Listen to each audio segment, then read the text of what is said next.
Hello friends, welcome to my channel Aarambh classes.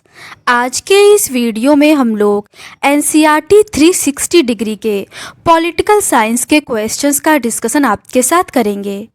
इस book में class 6 से लेकर 12 तक पॉलिटिकल साइंस के सभी चैप्टर्स के पेज बाय पेज क्वेश्चंस दिए हुए हैं, जो सभी एग्जाम्स के लिए बहुत ही यूज़फुल है। तो बिना देर किए चलिए आज का ये वीडियो शुरू करते हैं। क्लास 9 के चैप्टर 3 तक के क्वेश्चंस का डिस्कशन हम लोगों ने इस सीरीज़ के प्रीवियस पार्ट में कर लिया है। आज हम लोग चैप्टर 4 संस्थाओं का कामकाज के रिमेनिंग क्वेश्चंस का डिस्कशन आपके साथ करेंगे।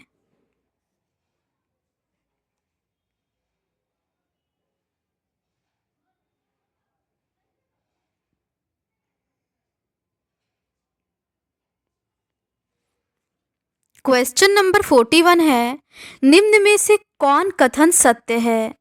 पहला है, मंत्री ही उस ढांचे और उद्देश्यों को तय करता है जिसमें नीतिगत फैसले किए जाते हैं। दूसरा है, भारत देश में प्रधानमंत्री सबसे महत्वपूर्ण राजनीतिक संस्था है। सही कूट चुने। इसका सही आंसर है ऑप्शन सी, पहला और दूसरा दोनों सही है। मंत्री ही उस ढांचे और उद्देश्यों को तय करता है जिसमें नीतिगत फैसले किए जाते हैं। किसी देश में प्रधानमंत्री सबसे महत्वपूर्ण राजनीतिक संस्था है। अगला प्रश्न है, प्रधानमंत्री को निम्न में से कौन नियुक्त करते हैं? इसका सही आंसर है ऑप्शन सी, राष्ट्रपति। राष्ट्रपति प्रधानमंत्री को नियुक्त करते हैं, लेकिन राष्ट्रपति अपनी मर्जी से किसी को प्रधानमंत्री नियुक्त नहीं कर सकते। अगला प्रश्न है, निम्न में से कौन कथन प्रधानमंत्री के लिए सत्य है? पहला है, राष्ट्रपति लोकसभा में बहुमत वाली पार्टी या पार्टियों के गठबंधन के नेता को ही प्रधानमंत्री नियुक्त करता है। दूसरा है, अगर किसी एक पार्टी या गठबंधन को बहुमत हासिल नहीं होता तो राष्ट्रपति उसी व्यक्ति को प्रधानमंत्री के रूप में नियुक्त करता है जिसे सदन में अल्पमत हासिल होने की संभावना होती है। सही कूट चुने। इसका सही आंसर है ऑप्शन ए, केवल पहला कथन सही है, दूसरा गलत है। राष्ट्रपति लोकसभा में बहुमत वाली पार्टी या पार्टियों के गठबंधन के नेता को ही प्रधानमंत्री नियुक्त करता है। अगर किसी एक पार्टी या गठबंधन को बहुमत हासिल नहीं होता तो राष्ट्रपति उसी व्यक्ति को प्रधानमंत्री के रूप में नियुक्त करता है जिसे सदन में बहुमत हासिल होने की संभावना होती है। प्रधानमंत्री का कार्यकाल तय नहीं होता, वह तब तक अपने पद पर रह सकता है जब तक वह पार्टी या गठबंधन का नेता है। अगला प्रश्न है, निम्न कथन पर विचार करें। पहला है, प्रधानमंत्री को नियुक्त करने के बाद राष्ट्रपति प्रधानमंत्री की सलाह पर दूसरे मंत्रियों को नियुक्त करते हैं। दूसरा है, प्रधानमंत्री मंत्रियों के चयन के लिए स्वतंत्र होता है बशर्ते वे संसद के सदस्य हों। सही कूट चुने। इसका सही आंसर है ऑप्शन सी, पहला और दूसरा दोनों कथन सही है। प्रधानमंत्री को नियुक्त करने के बाद राष्ट्रपति प्रधानमंत्री की सलाह पर दूसरे मंत्रियों को नियुक्त करते हैं। मंत्री अमूमन उसी पार्टी या गठबंधन के होते हैं जिसे लोकसभा में बहुमत हासिल हो। प्रधानमंत्री मंत्रियों के चयन के लिए स्वतंत्र होता है बशर्ते वे संसद के सदस्य हो। अगला प्रश्न है, कभी कभी ऐसे व्यक्ति को भी मंत्री बनाया जा सकता है जो संसद का सदस्य नहीं हो, लेकिन उस व्यक्ति को मंत्री बनने के लिए कितने महीने के भीतर संसद के दोनों सदनों में से किसी एक का सदस्य चुना जाना जरूरी है? इसका सही आंसर है ऑप्शन बी, 6 महीने। कभी कभी उस व्यक्ति को मंत्री बनने के 6 महीने के भीतर संसद के दोनों सदनों में से एक का सदस्य चुना जाना जरूरी होता है। अगला प्रश्न है, कैबिनेट मंत्री से क्या तात्पर्य है? इसका सही आंसर है ऑप्शन डी, उपर्युक्त में से सभी। अमूमन सत्ताधारी पार्टी या गठबंधन की पार्टियों के वरिष्ठ नेता इसके अंतर्गत होते हैं। ये प्रमुख मंत्रालयों के प्रभारी होते हैं। कैबिनेट मंत्री मंत्रिपरिषद के नाम पर फैसले करने के लिए बैठक करते हैं। इस तरह कैबिनेट मंत्रिपरिषद का शीर्ष समूह होता है। इसमें करीब 25 मंत्री होते हैं। कैबिनेट मंत्री अमूमन सत्ताधारी पार्टी या गठबंधन की पार्टियों के वरिष्ठ नेता होते हैं। ये प्रमुख मंत्रालयों के प्रभारी होते हैं। कैबिनेट मंत्री मंत्रिपरिषद के नाम पर फैसले करने के लिए बैठक करते हैं। इस तरह कैबिनेट मंत्रिपरिषद का शीर्ष समूह होता है। इसमें करीब 25 मंत्री होते हैं। अगला प्रश्न है, निम्न में से कौन मंत्री अपने विभाग के कैबिनेट मंत्रियों से जुड़े होते हैं और उनकी सहायता करते हैं? इसका सही आंसर है ऑप्शन बी, राज्य मंत्री। राज्य मंत्री अपने विभाग के कैबिनेट मंत्रियों से जुड़े होते हैं और उनकी सहायता करते हैं। अगला प्रश्न है, निम्न में से कौन मंत्री अमूमन छोटे मंत्रालयों के प्रभारी होते हैं? वे विशेष रूप से आमंत्रित किए जाने पर ही कैबिनेट की बैठकों में भाग लेते हैं। इसका सही आंसर है ऑप्शन सी, स्वतंत्र प्रभार वाले राज्य मंत्री। स्वतंत्र प्रभार वाले राज्य मंत्री अमूमन छोटे मंत्रालयों के प्रभारी होते हैं। वे विशेष रूप से आमंत्रित किए जाने पर ही कैबिनेट की बैठकों में भाग लेते हैं। अगला प्रश्न है, निम्न में से कौन कथन सत्य है? पहला है, सारे मंत्रियों के लिए नियमित रूप से मिलकर हर बात पर चर्चा करना व्यवहारिक नहीं है, लिहाजा फैसले कैबिनेट बैठकों में ही किए जाते हैं। इसी वजह से अधिकांश देशों में संसदीय लोकतंत्र को सरकार का कैबिनेट रूप कहा जाता है। दूसरा है, हर मंत्रालय में सचिव होते हैं जो नौकरशाह होते हैं। ये सचिव फैसला करने के लिए मंत्री को ज़रूरी सूचना मुहैया कराते हैं। टीम के रूप में कैबिनेट की मदद कैबिनेट सचिवालय करता है। सही कूट चुनें। इसका सही आंसर है ऑप्शन सी, पहला और दूसरा सही है। फैसले कैबिनेट बैठकों में ही किए जाते हैं। इसी वजह से अधिकांश देशों में संसदीय लोकतंत्र को सरकार का कैबिनेट रूप कहा जाता है। कैबिनेट टीम के रूप में काम करती है। मंत्रियों की राय और विचार अलग हो सकते हैं, लेकिन सबको कैबिनेट के फैसले की जिम्मेदारी लेनी होती है। भले ही कोई फैसला किसी दूसरे मंत्रालय या विभाग का हो, लेकिन कोई भी मंत्री सरकार के फैसले की खुलेआम आलोचना नहीं कर सकता। हर मंत्रालय में सचिव होते हैं जो नौकरशाह होते हैं। ये सचिव फैसला करने के लिए मंत्री को ज़रूरी सूचना मुहैया कराते हैं। टीम के रूप में कैबिनेट की मदद कैबिनेट सचिवालय करता है। उसमें कई वरिष्ठ नौकरशाह शामिल होते हैं जो विभिन्न मंत्रालयों के बीच समन्वय स्थापित करने की कोशिश करते हैं।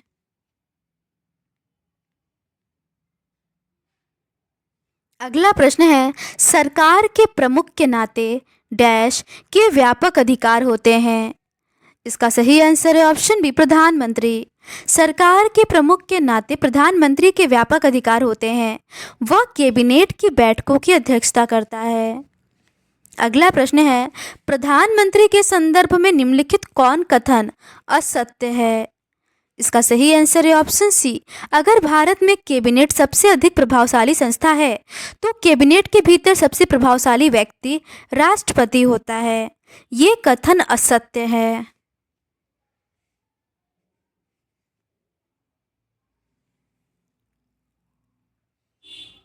अगर भारत में कैबिनेट सबसे अधिक प्रभावशाली संस्था है तो कैबिनेट के भीतर सबसे प्रभावशाली व्यक्ति प्रधानमंत्री होता है। दुनिया के सभी संसदीय लोकतंत्र में प्रधानमंत्री के अधिकार हाल के दशकों में इतने बढ़ गए हैं कि संसदीय लोकतंत्र को कभी कभी सरकार का प्रधानमंत्री रूप कहा जाने लगा है। राजनीति में राजनीतिक दलों या पार्टियों की भूमिका बढ़ने के साथ ही प्रधानमंत्री पार्टी के जरिए कैबिनेट और संसद को नियंत्रित करने लगा है। अगला प्रश्न है, निम्न में से कौन कथन सत्य है? पहला है, किसी प्रधानमंत्री का अधिकार उस पद पर बैठे व्यक्ति के व्यक्तित्व पर भी निर्भर करता है। दूसरा है, गठबंधन सरकार का प्रधानमंत्री अपनी मर्जी से फैसले कर सकता है। सही कूट चुनें। इसका सही आंसर है ऑप्शन ए, केवल पहला कथन सही है। प्रधानमंत्री का अधिकार उस पद पर बैठे व्यक्ति के व्यक्तित्व पर भी निर्भर करता है, लेकिन हाल के वर्षों में भारत में गठबंधन की राजनीति के उभार से प्रधानमंत्री के अधिकार कुछ हद तक सीमित हुए हैं। गठबंधन सरकार का प्रधानमंत्री अपनी मर्जी से फैसले नहीं कर सकता। अगला प्रश्न है, निम्नलिखित में से कौन कथन सत्य है? इसका सही आंसर है ऑप्शन डी, उपर्युक्त में से सभी। जहां प्रधानमंत्री सरकार का प्रमुख होता है, वहीं राष्ट्रपति राष्ट्राध्यक्ष होता है। भारत का राष्ट्रपति ब्रिटेन की महारानी की तरह होता है, जिसका काम अलंकारिक अधिक होता है। राष्ट्रपति का चयन जनता द्वारा प्रत्यक्ष रूप से नहीं किया जाता। संसद सदस्य और राज्य की विधानसभाओं के सदस्य उसे चुनते हैं। जहां एक और प्रधानमंत्री सरकार का प्रमुख होता है, वहीं राष्ट्रपति राष्ट्राध्यक्ष होता है। हमारी राजनीतिक व्यवस्था में राष्ट्राध्यक्ष केवल नाम के अधिकारों का प्रयोग करता है। भारत का राष्ट्रपति ब्रिटेन की महारानी की तरह होता है, जिसका काम अलंकारिक अधिक होता है। राष्ट्रपति देश की सभी राजनीतिक संस्थाओं के काम की निगरानी करता है, ताकि वे राज्य के उद्देश्यों को हासिल करने के लिए मिलजुल कर काम करें। राष्ट्रपति का चयन जनता द्वारा प्रत्यक्ष रूप से नहीं किया जाता। संसद सदस्य और राज्य की विधानसभाओं के सदस्य उसे चुनते हैं। अगला प्रश्न है, निम्नलिखित में से कौन कहने मात्र के लिए कार्यपालक की भूमिका निभाता है? इसका सही आंसर है ऑप्शन सी, राष्ट्रपति। राष्ट्रपति कहने मात्र के लिए कार्यपालक की भूमिका निभाता है। अगला प्रश्न है, निम्न में से कौन कथन राष्ट्रपति के संदर्भ में असत्य है? पहला है, हमारी भारत की राजनीतिक व्यवस्था में राष्ट्राध्यक्ष वास्तविक अधिकारों का प्रयोग करता है। दूसरा है, राष्ट्रपति देश की सभी राजनीतिक संस्थाओं के काम की निगरानी करता है, ताकि वे राज्य के उद्देश्यों को हासिल करने के लिए मिलजुल कर काम करें। तीसरा है, राष्ट्रपति पद के प्रत्याशी को चुनाव जीतने के लिए बहुमत हासिल करना होता है। इससे यह तय हो जाता है कि राष्ट्रपति पूरे राष्ट्र का प्रतिनिधित्व करता है। सही कूट को चुनें। इसका सही आंसर है ऑप्शन सी, केवल पहला कथन असत्य है। जहां एक और प्रधानमंत्री सरकार का प्रमुख होता है, वहीं राष्ट्रपति राष्ट्राध्यक्ष होता है। हमारी राजनीतिक व्यवस्था में राष्ट्राध्यक्ष केवल नाम के अधिकारों का प्रयोग करता है। भारत का राष्ट्रपति ब्रिटेन की महारानी की तरह होता है, जिसका काम अलंकारिक अधिक होता है। राष्ट्रपति देश की सभी राजनीतिक संस्थाओं के काम की निगरानी करता है, ताकि वे राज्य के उद्देश्यों को हासिल करने के लिए मिलजुल कर काम करें। राष्ट्रपति का चयन जनता द्वारा प्रत्यक्ष रूप से नहीं किया जाता। संसद सदस्य और राज्य की विधानसभाओं के सदस्य उसे चुनते हैं। राष्ट्रपति पद के प्रत्याशी को चुनाव जीतने के लिए बहुमत हासिल करना होता है। इससे यह तय हो जाता है कि राष्ट्रपति पूरे राष्ट्र का प्रतिनिधित्व करता है, लेकिन राष्ट्रपति उस तरह से प्रत्यक्ष जनादेश का दावा नहीं कर सकता जिस तरह से प्रधानमंत्री। इससे तय हो जाता है कि राष्ट्रपति कहने मात्र के लिए कार्यपालक की भूमिका निभाता है। अगला प्रश्न है, निम्न में से कौन सरकारी गतिविधि राष्ट्रपति के नाम पर होती है? पहला है, सारे कानून और सरकार के प्रमुख नीतिगत फैसले उसी के नाम से जारी होते हैं। दूसरा है, सभी प्रमुख नियुक्तियां राष्ट्रपति के नाम पर ही होती हैं। इसका सही आंसर है ऑप्शन सी, पहला और दूसरा दोनों।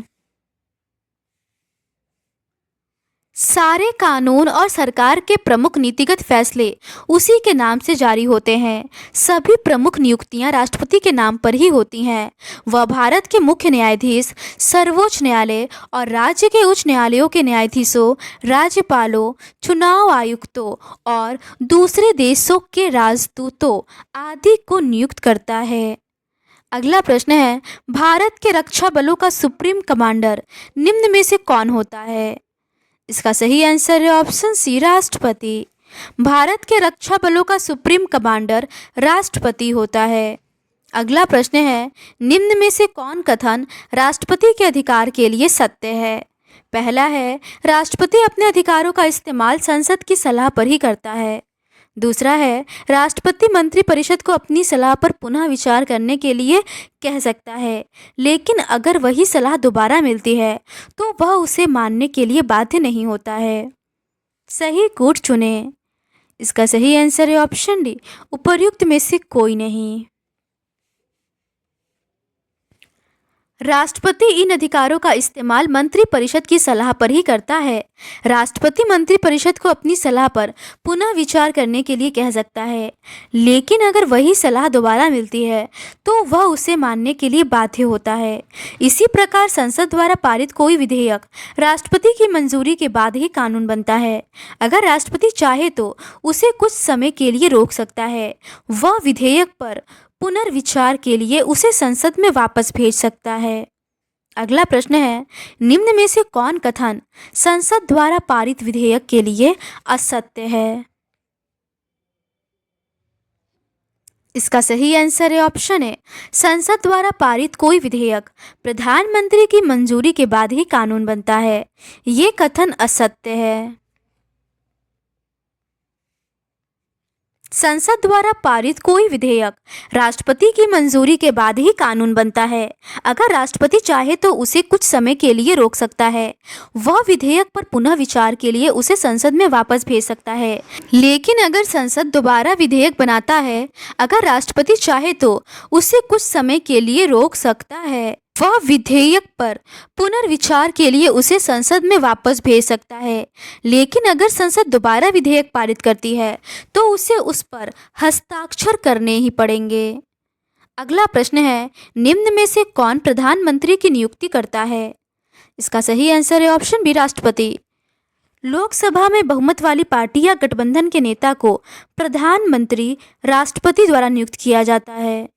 अगला प्रश्न है, निम्न में से कौन कथन सत्य है? पहला है, राष्ट्रपति को लोकसभा में बहुमत वाली पार्टी या गठबंधन के नेता को प्रधानमंत्री नियुक्त करना होता है। दूसरा है, जब किसी पार्टी या गठबंधन को लोकसभा में बहुमत हासिल नहीं होता तो राष्ट्रपति अपने विवेक से काम लेता है। तीसरा है, राष्ट्रपति नवनियुक्त प्रधानमंत्री से एक तय समय के भीतर लोकसभा में बहुमत हासिल करने के लिए कहता है। सही कूट को चुनें। इसका सही आंसर है ऑप्शन डी, उपर्युक्त में से सभी। जब कोई पार्टी या गठबंधन चुनाव में बहुमत हासिल कर लेता है और राष्ट्रपति के पास कोई विकल्प नहीं होता, उसे लोकसभा में बहुमत वाली पार्टी या गठबंधन के नेता को प्रधानमंत्री नियुक्त करना होता है। जब किसी पार्टी या गठबंधन को लोकसभा में बहुमत हासिल नहीं होता तो राष्ट्रपति अपने विवेक से काम लेता है।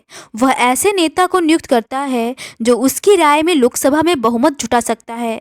ऐसे मामले में राष्ट्रपति नवनियुक्त प्रधानमंत्री से एक तय समय के भीतर लोकसभा में बहुमत साबित करने के लिए कहता है।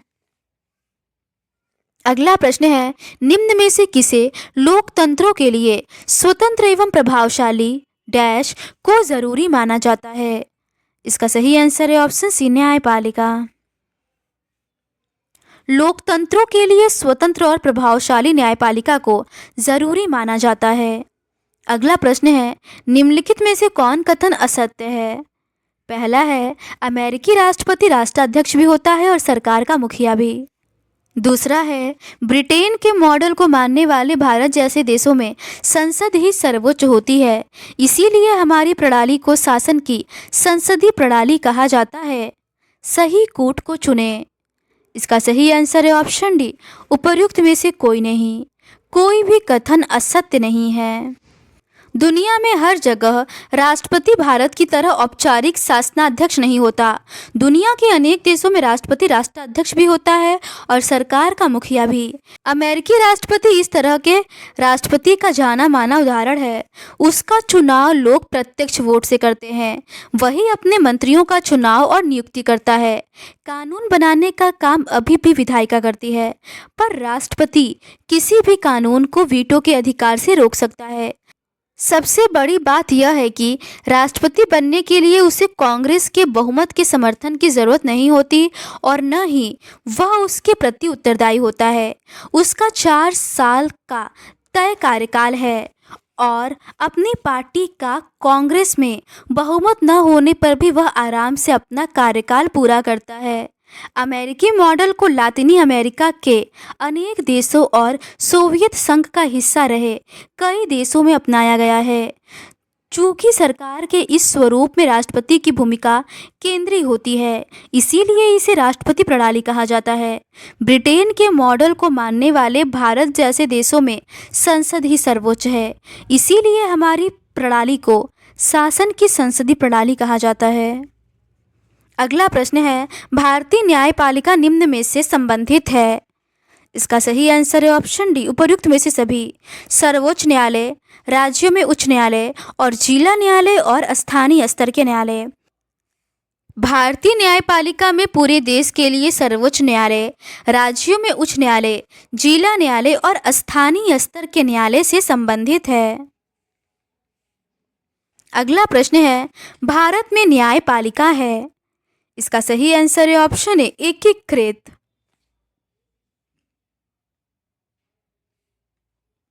भारत में न्यायपालिका एकीकृत है। इसका मतलब यह है कि सर्वोच्च न्यायालय देश के न्यायिक प्रशासन को नियंत्रित करता है। देश की सभी अदालतों को उसका फैसला मानना होता है। वह इनमें से किसी भी विवाद की सुनवाई कर सकता है। अगला प्रश्न है, निम्न में से कौन न्यायालय देश के न्यायिक प्रशासन को नियंत्रित करता है? इसका सही आंसर है ऑप्शन बी, सर्वोच्च न्यायालय।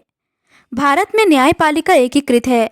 इसका मतलब है कि सर्वोच्च न्यायालय देश के न्यायिक प्रशासन को नियंत्रित करता है। देश की सभी अदालतों को उसका फैसला मानना होता है। वह इनमें से किसी भी विवाद की सुनवाई कर सकता है। अगला प्रश्न है, सर्वोच्च न्यायालय निम्न में से किस विवाद की सुनवाई कर सकता है? इसका सही आंसर है ऑप्शन डी, उपर्युक्त में से सभी।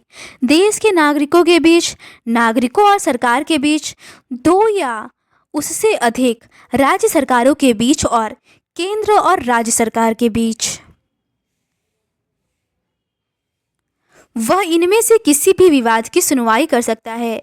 देश के नागरिकों के बीच, नागरिकों और सरकार के बीच, दो या उससे अधिक राज्य सरकारों के बीच और केंद्र और राज्य सरकारों के बीच।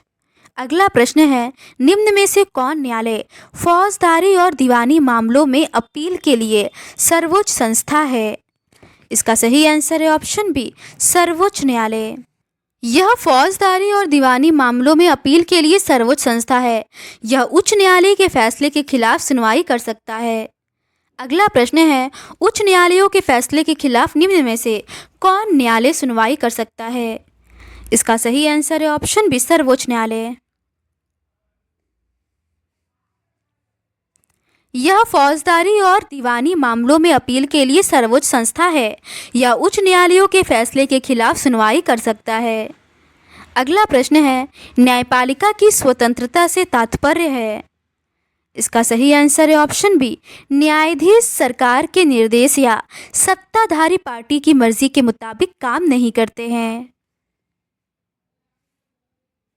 न्यायपालिका की स्वतंत्रता का मतलब है कि वह विधायिका या कार्यपालिका के नियंत्रण में नहीं है। न्यायाधीश सरकार के निर्देश या सत्ताधारी पार्टी की मर्जी के मुताबिक काम नहीं करते। अगला प्रश्न है, राष्ट्रपति सर्वोच्च न्यायालय और उच्च न्यायालयों के न्यायाधीशों को निम्न में से किस प्रक्रिया के तहत नियुक्त करते हैं? इसका सही आंसर है ऑप्शन सी, उपर्युक्त दोनों। प्रधानमंत्री की सलाह पर और सर्वोच्च न्यायालय के मुख्य न्यायाधीश के मशविरे से। राष्ट्रपति सर्वोच्च न्यायालय और उच्च न्यायालय के न्यायाधीशों को प्रधानमंत्री की सलाह पर और सर्वोच्च न्यायालय के मुख्य न्यायाधीश के मशविरे से नियुक्त करते हैं। अगला प्रश्न है, किसी भी न्यायाधीश को संसद के दोनों सदनों में अलग अलग कितने बहुमत से अविश्वास प्रस्ताव पारित करके ही हटाया जा सकता है? इसका सही आंसर है ऑप्शन ए, 2/3। एक बार किसी व्यक्ति को सर्वोच्च न्यायालय या उच्च न्यायालय का न्यायाधीश नियुक्त करने के बाद उसे उसके पद पर हटाना लगभग असंभव हो जाता है। उसे हटाना भारत के राष्ट्रपति को हटाने जितना मुश्किल है। किसी भी न्यायाधीश को संसद के दोनों सदनों में अलग अलग 2/3 बहुमत से अविश्वास प्रस्ताव पारित करके ही हटाया जा सकता है। भारतीय लोकतंत्र में ऐसा कभी नहीं हुआ। अगला प्रश्न है, निम्न में से किस न्यायालय को देश के संविधान की व्याख्या का अधिकार है? इसका सही आंसर है ऑप्शन सी, उपर्युक्त में से दोनों। सर्वोच्च न्यायालय और उच्च न्यायालय को। भारत की न्यायपालिका दुनिया की सबसे अधिक प्रभावशाली न्यायपालिकाओं में से एक है। सर्वोच्च न्यायालय और उच्च न्यायालयों को देश के संविधान की व्याख्या का अधिकार है।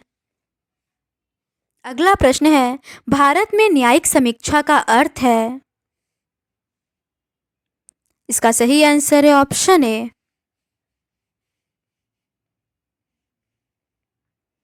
न्यायपालिका द्वारा किसी कानूनों और कार्यपालिका के कार्यकारी आदेशों की संवैधानिकता पर मत व्यक्त करने की शक्ति।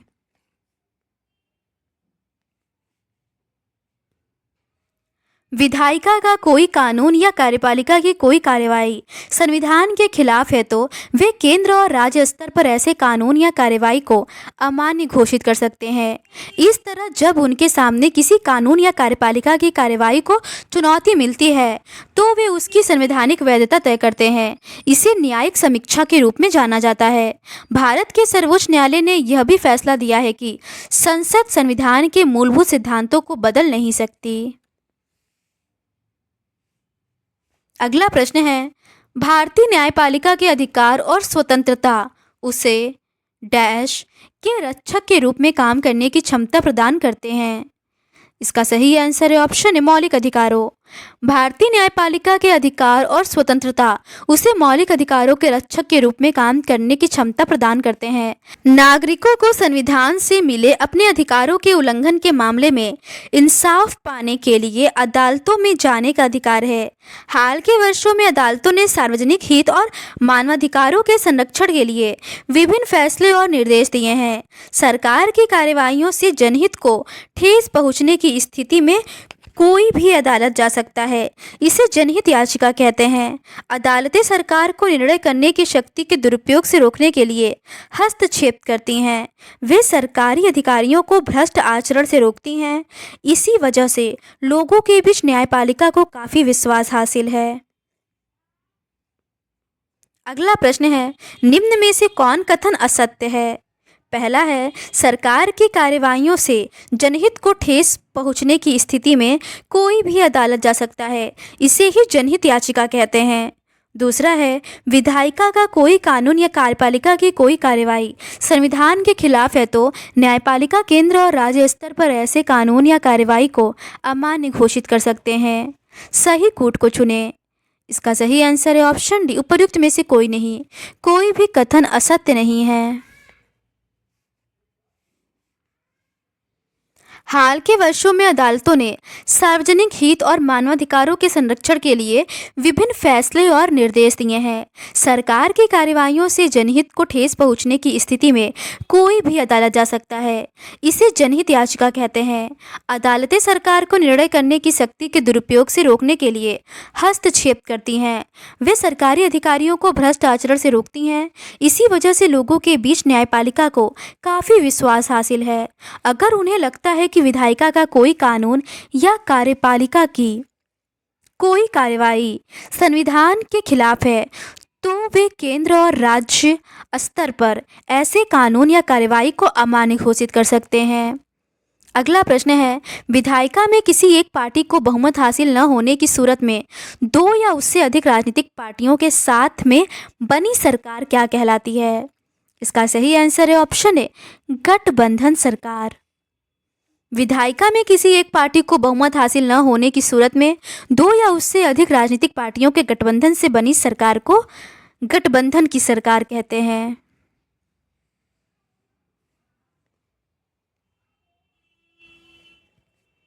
तो आज के इस वीडियो में बस इतना ही। इस सीरीज़ के नेक्स्ट पार्ट में हम लोग चैप्टर 5 लोकतांत्रिक अधिकार से रिलेटेड क्वेश्चंस का डिस्कशन आपके साथ करेंगे। अगर आपको ये सीरीज़ पसंद आती है तो please do subscribe to my channel and like this video. Thank you.